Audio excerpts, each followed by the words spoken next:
Alrighty, yo, what is up, mates?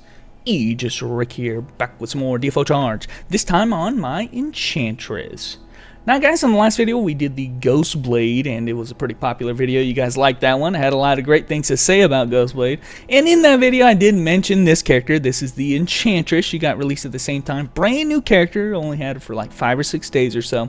Got to try her out, and boy, let me tell you, like I said in that video, have a lot of things to say about this character that are not so positive, especially by comparison. But let me also state this, okay? The Ghost Blade is a character that, brand new character. Here he is. I put him as like the top 10 characters in all of DFO, and I just want to take this second also to say that yes, I have every character in the game. For those of you guys who keep asking, hey, why don't you make a video for DW or my main or whatever? It's because your main sucks, and I'll get to him when I get to him, maybe.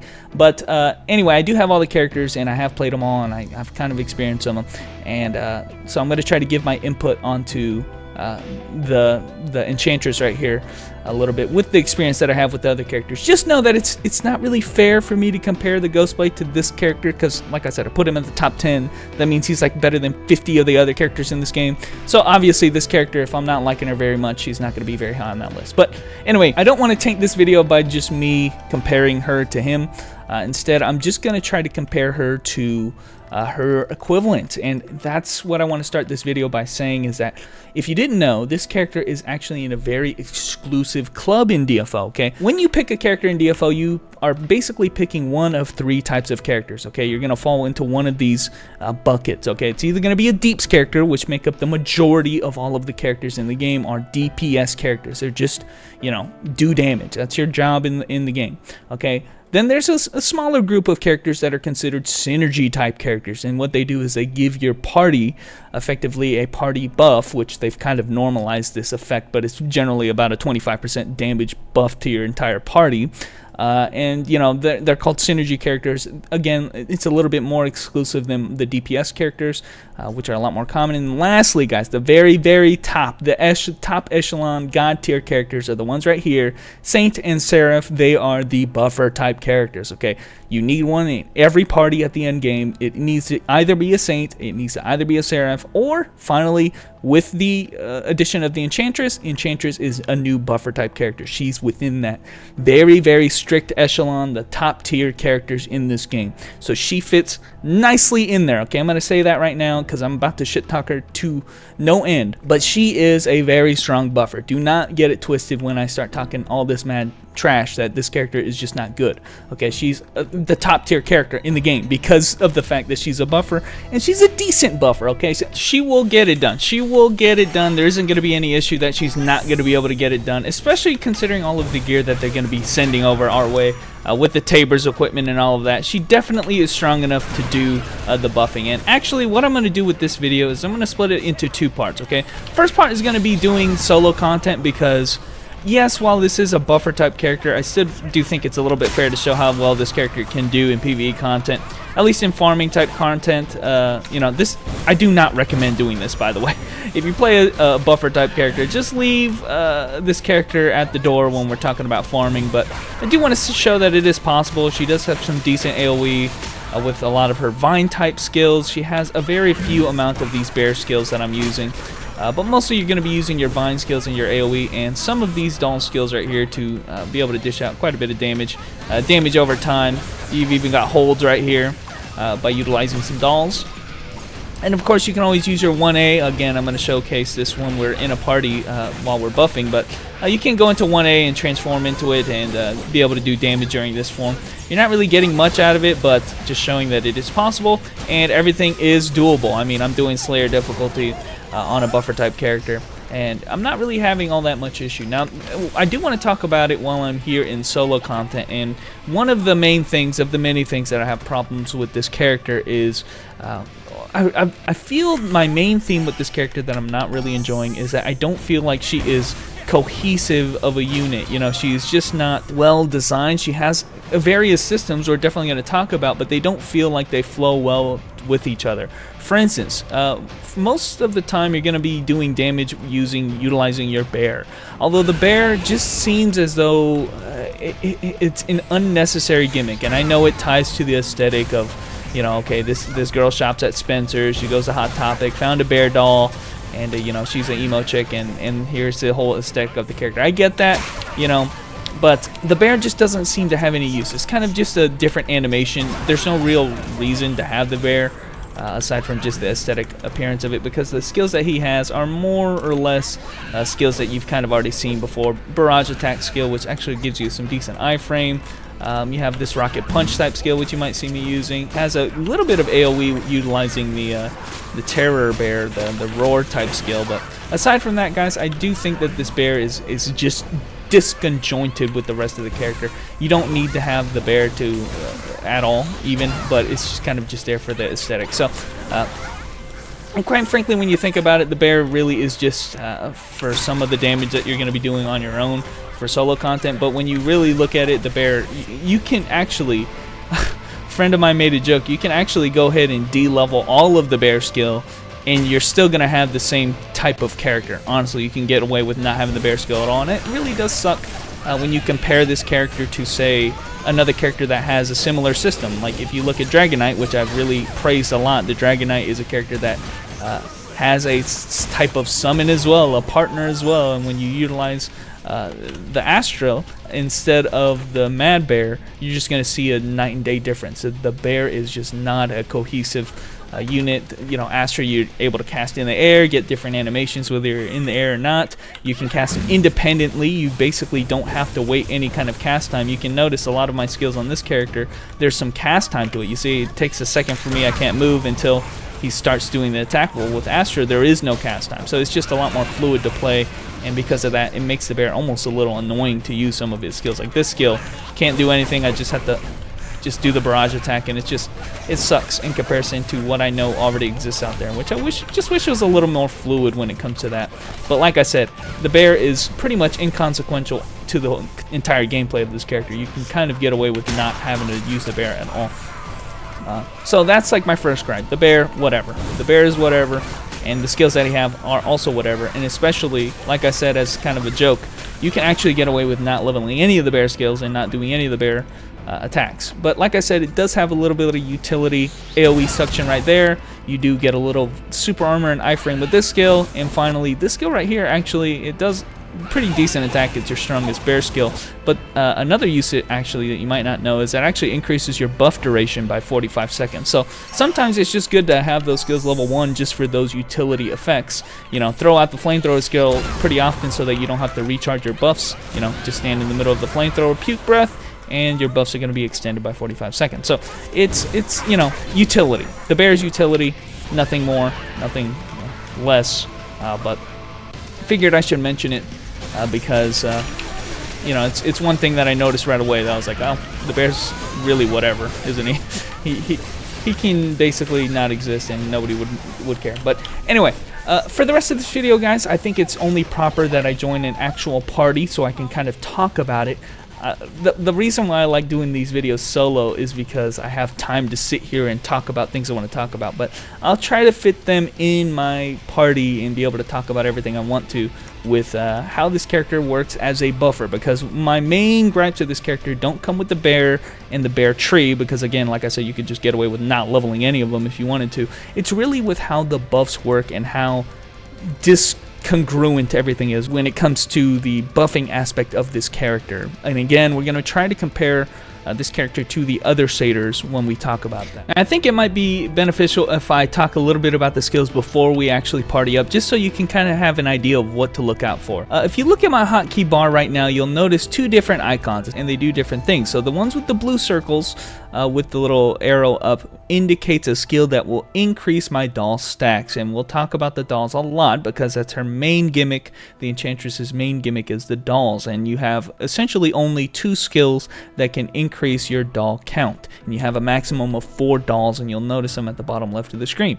The rest of the skills on my hotkey bar, you can see the little red dolls, and they expend 1 or 2 dolls. Actually, this skill right here, the Destiny Puppet, will expend 2 dolls. So I have 5 skills that can expend dolls, most of them costing either 1 or 2, but then only 2 skills that can generate dolls. And actually, this skill right here has a really long cooldown, so you can kind of see the problem here is that we're going to have kind of an imbalance of the type of moves moves that can generate dolls, and quite frankly, you're just not going to have enough of them, and you're going to definitely see that. That's going to be one of the main concerns that we have with it. We're also going to be seeing the favoritism buff. You've maybe already heard about this because a lot of people are kind of talking about it.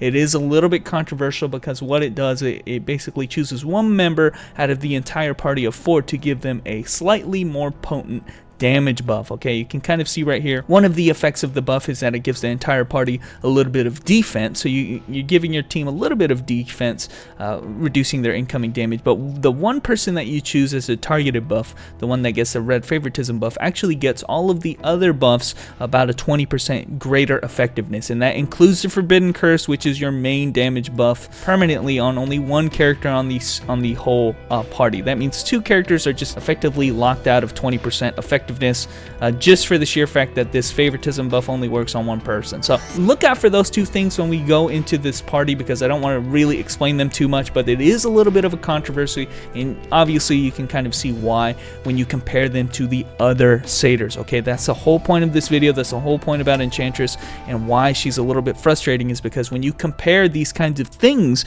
to the other satyrs, what she has to go through with dolls, the favoritism buff, when you compare them to what the other satyrs have, you're going to be very, very disappointed, or you're gonna feel as though this character really lacks in that department, which quite frankly there are a lot of valid points to it. But again, do not be fooled, this character is pretty effective at being a satyr regardless. Okay, alrighty guys, so we've tried to record this a couple times.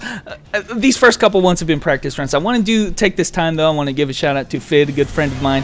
We're gonna be doing a quick run of Tabers, and I just want to show you guys the buffing capabilities. Right here you can see I'm using 2 different buffs. I already talked about them, but they're the Forbidden Curse as well as the favoritism buff, and you can see I gave the favoritism buff to his Dark Templar. So I do have to pick one person. That kind of means the Soulbender kind of gets left out in the dust when it comes to actual, you know, I think he's only 20% weaker, but it's still kind of annoying that I have to focus on one person and the other person doesn't get it. So aside from that though guys, you're going to notice the gameplay is going to change quite a bit with this character.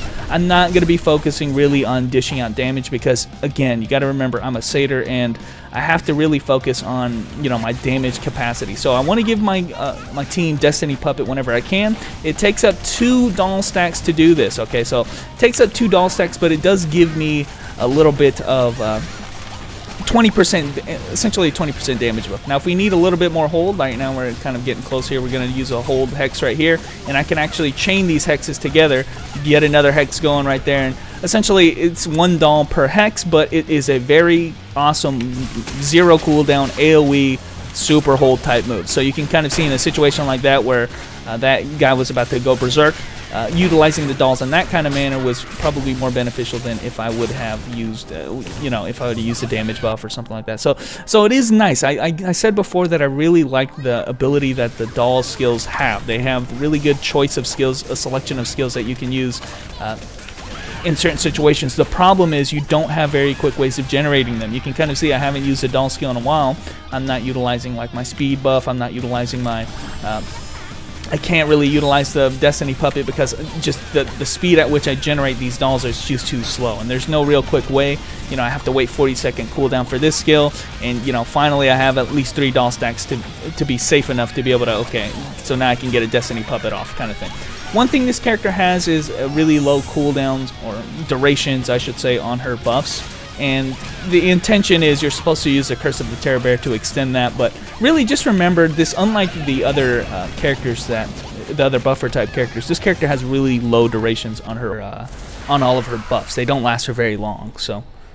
Awakenings though, special, you know, she has low durations on her buffs, but her Awakening is probably one of the best in the game. Here you can actually utilize the Destiny Puppet as well as any kind of puppet skill to increase the duration of, or sorry, to increase the potency of your buffs. You can also pick up dolls. Now the cool thing about this character is that when your first Awakening is about to run out and the duration is about to run out, you can extend the duration by utilizing the second Awakening. And again, you can utilize dolls to increase the damage, but you can kind of see I used the Destiny Puppet a couple times and already my doll stacks are very limited, and I have to make sure I pick up one of these doll stacks because what's going to end up happening is we're going to get into this phase and I want to utilize this house. So we're going to utilize the house right here. I'm going to drop it down here, and all you have to do is jump into it. You press the C button, jump into it, complete iframe while you're in it, and you don't have to worry about it.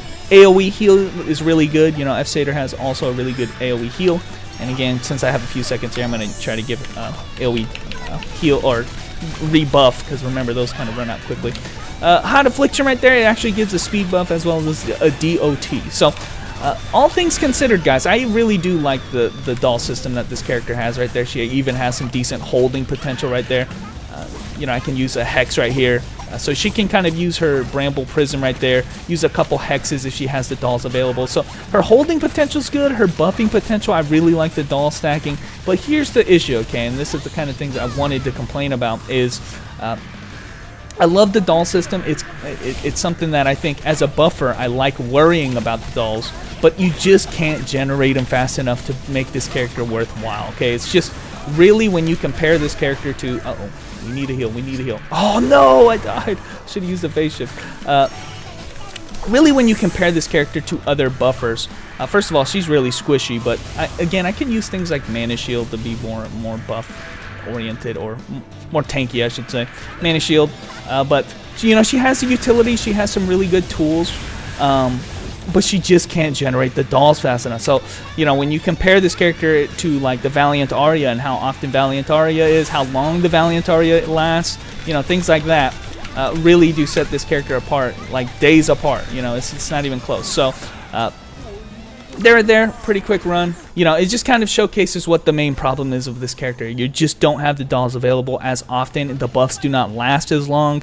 And although I really like the system of being able to utilize the dolls, she really just doesn't have the tools to generate them quickly. You know, she needs, you know, personally, I think she either needs another type of skill that generates dolls at a lower cooldown, or give her the ability to get maximum doll stacks after her first awakening or second awakening or whatever, to give her dolls immediately so she doesn't have to generate them. Because that's another thing, is that this attack, not only do you have to cast it off cooldown, you have to hit an enemy with it. And there's a lot of situations where you don't have an enemy to hit, and that kind of ruins everything. So I did want to do a quick run with the buffer just to kind of show how it works, but appreciate you, Fid. It took us quite a few runs to be able to get it down, but we did get it down, and this character is quite decent as a buffer. You can kind of see we did a 3-man party. I'm only in Harlem gear, and as a buffer, this character definitely can excel. So again, I don't want to take anything away from the Enchantress's buff capacity, but really, you guys got to understand where the frustration lies with the character and why I think it's incomplete, okay?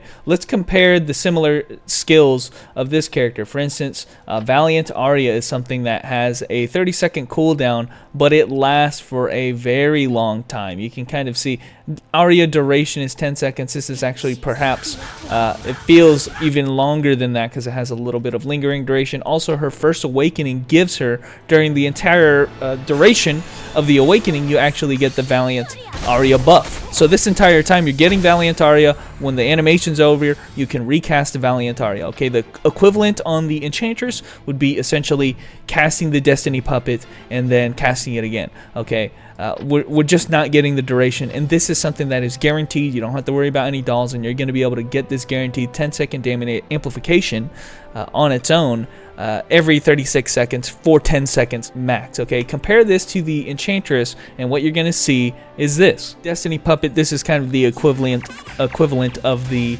Valiant Arya. Now you can kind of see we do get a 20% damage amplification, but it only lasts for 8 seconds, so already we're losing 2 seconds. Now remember, this skill in and of itself doesn't have any cooldown, so we can cast it whenever we want, but it does have the limitation of being locked behind 2 dolls. And again, the main problem, the main frustration with this character is that you can't generate dolls very easily or not very quickly. So you're gonna have to have a stockpile of these dolls available, and quite frankly, it doesn't even last as long as the Valiant Arya. Let me just tell you, 36 seconds for the Valiant Arya.